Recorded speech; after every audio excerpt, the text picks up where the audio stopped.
Good morning, Pioneers. My name is Connor Morrison. My name is Justice Gullivan. Welcome to The Grit. Due to technical difficulties last Friday, we were unable to air our usual show. So today we will give an overview of sports in the past week. Swim and dive faced Westerville South on Tuesday. Both boys and girls won in the 400 freestyle relay. Brady Farron placed first in his 100 butterfly heat, and Mia Baccio also placed first in her 50 freestyle heat. Lauren Moorhead placed first in her 100 backstroke heat. Adam Wiest placed first in his 100 backstroke heat as well. Caden Dunn placed first by a landslide in the 200 IM. And finally, both Bella De La Rosa and Nidhi Ravipati dropped 10 seconds off the PRs. On the dive side, senior Augusta Ness won the dive meet and broke both school records and pool records.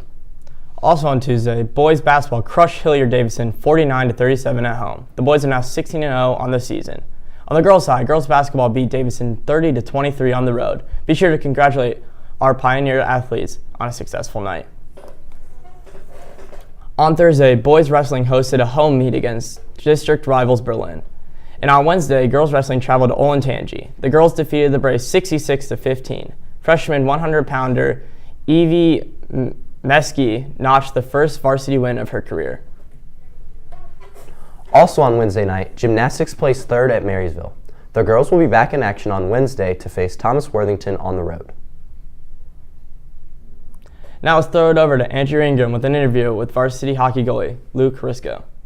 What's up, Luke? How you doing? Good, Andrew. How are you? I'm doing amazing. That's good. How's the season going so far? It's good. Could be better, but...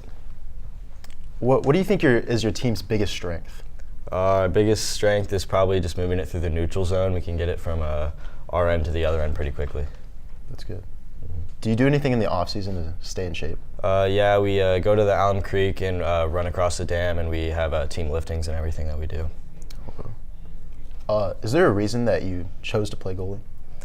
Not really. Actually, I was pretty scared to play goalie when I first started. I didn't want to, but I tried it, and I was pretty good at it. So, what inspired you to play hockey? Just watching hockey on TV, it was a very different sport than everything else. All right. Thank you, Luke. You're welcome. Now, back to the desk.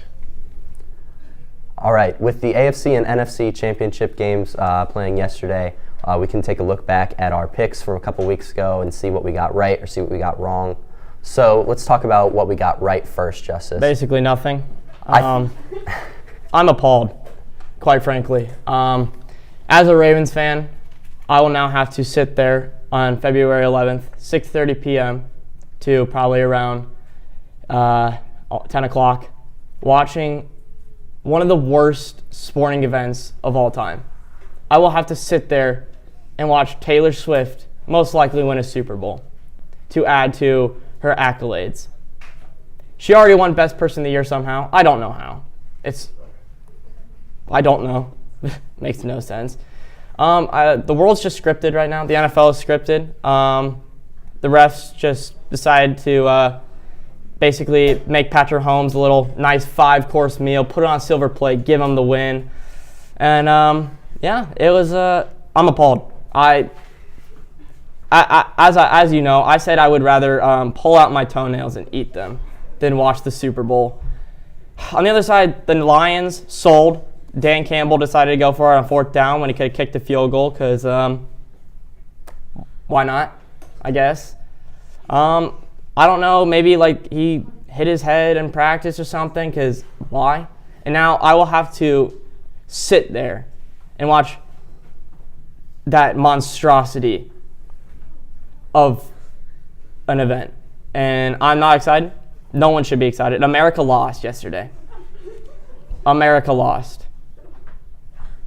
That's all I have to say about that. Hey, I feel for you. I understand your pain as a Browns fan to a Ravens fan. You don't see us, agreeing on something very often, but I do understand, the pain of watching your team just not be a shell of what they were. I feel like the Ravens' offense just did not look very good yesterday. The defense looked pretty good, and then on the Lions, Niners side, I mean, the Lions, they didn't get a point in the second half, and they gave up like 20-something points. I don't remember the number. But, I mean, it was a very close game, and I thought that the Lions could, maybe, I agree with what you're saying about, kicking the field goal. I understand that Dan Campbell he's been aggressive the whole season. But I think in the playoffs, you kind of switch your mentality a bit, take some points when you need them instead of just going for it. I think that the Super Bowl, it'll be an interesting one to watch. Like you, I'm not the most excited for it, but I think it'll be a fun one to watch, and I think that it actually should be relatively close. I'm not sure who I would pick to win quite yet. Well, we already know the NFL just. So I have this one prediction I will get right no matter what. If the Kansas City Chiefs win the Super Bowl, if I have to sit there after the game and watch Travis Kelce get a Super Bowl ring and then propose to Taylor Swift, I don't think my mental health could take it. That may be the worst possible scenario, and I really hope that doesn't happen because I might actually cry. Okay. I don't have a whole lot of thoughts on that, I guess. I think that if we talk about some of the other games that we predicted besides our championship games, we can also look at, the Dallas and Green Bay game. We obviously had that wrong. We said that it wasn't going to be close.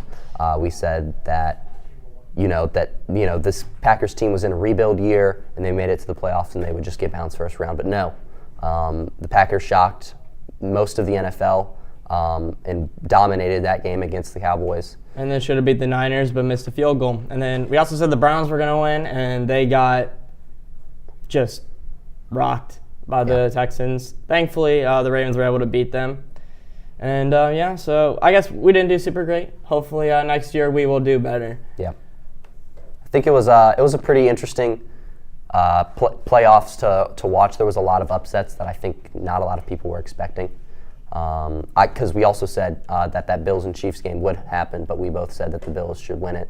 We said that the Chiefs didn't look too strong this year, and now here we are with the Chiefs in the Super Bowl. So, I don't know. I think that's all we've got for today, though, for our NFL playoffs. Thanks for tuning into our show this week. Once again, I'm Connor Morrison. And I'm Justin Golvin. Make sure to support your Nears in action this week. See you this Friday, and roll Nears.